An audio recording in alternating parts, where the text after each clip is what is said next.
আগামী নির্বাচনে সকল রাজনৈতিক দল ক্যাম্পেইন করবে, তার প্রচার প্রচারণা করবে, মিছিল করবে, মিটিং করবে। কেউ কারো মিছিল মিটিং এ বাধা দিবেন না, হামলা করবেন না, ক্ষমতার দাম্ভিকতা দেখাবেন না। ক্ষমতার দাম্ভিকতা শেখ হাসিনা দেখিয়েছিল। শেখের বেটি নাকি পালায় না, এই গণ অভ্যুত্থানের মধ্যে বলেছিল, কিন্তু শেষ পর্যন্ত কিভাবে পালিয়েছে দেখেছেন তো? বিমানে চড়ে পালিয়েছে। কাজে আল্লাহ অহংকারীকে পছন্দ করেন না। সুতরাং যারা অহংকার করছেন তারা জেনে রাখুন অহংকার পতনের মূল। এবং যারা এতদিন মজলুম ছিলেন, নির্যাতিত নিষ্পেষিত ছিলেন, যারাও কিন্তু চিপায় চাপায় মিছিল করেছেন, প্রকাশ্যে রাজনৈতিক প্রোগ্রাম মিছিল মিটিং করতে পারেন নাই। এমনকি আজকে যদি ওই আওয়ামী ফ্যাসিবাদের পতন না হতো, আজকে গণ অধিকার পরিষদ এইভাবে প্রোগ্রাম করতে পারতো না।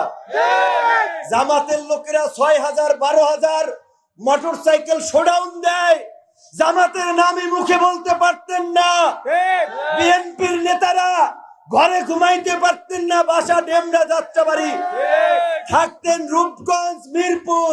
কাজেই এত তাড়াতাড়ি আল্লাহর রহমতের কথা ভুলে যায়েন না, এত তাড়াতাড়ি বিপরীত হয়েন না। আল্লাহ ছাড় দেন কিন্তু ছেড়ে দেন না।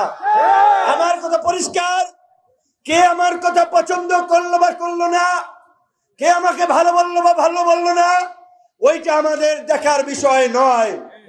আমরা চাই জুলাইয়ের গণ অভ্যুত্থানের অংশীদার রাজনৈতিক দল এবং সবচেয়ে বড় অংশীদার এইখানে দাঁড়িয়ে থাকা ওই টেম্পুওয়ালা, বাসওয়ালা, চায়ের দোকানে এই সাধারণ মানুষ, ওই যাত্রাবাড়ি থেকে সারা বাংলাদেশের মৃত্যুর তালিকা যদি আপনারা মিলান, তার 80% একেবারে সাধারণ মানুষ। জুলাই গণ অভ্যুত্থান এটি কোনো রাজনৈতিক আন্দোলন ছিল না, এটি সময়ের প্রয়োজনে, দেশের প্রয়োজনে এটি একটি গণ অভ্যুত্থান, গণমানুষের লড়াই ছিল। গণমানুষের লড়াই ছিল গণতন্ত্রের জন্য, তাদের ভোটের অধিকারের জন্য, একটা সংঘাত সহিংসতা মুক্ত একটা সম্প্রীতির, একটা সহনশীলতার রাজনীতির মধ্য দিয়ে একটি শান্তির জনপদে বাংলাদেশকে পরিণত করার জন্য। আজকে নির্বাচনকে কেন্দ্র করে যারা এই জনপদকে অশান্তিতে পরিণত করবে, আপনারা তাদেরকে ভোটের মাঠে জবাব দেবেন। আমার কথা পরিষ্কার। আমরা যাত্রাবাড়ি 5-এ গণ অধিকার পরিষদের পক্ষ থেকে ইব্রাহিম রৌনক ভাইকে মনোনীত করেছি। আমাদের দলে ধান্দাবাজ, চান্দাবাজ, লুটপাটকারী, দখলবাজ নাই।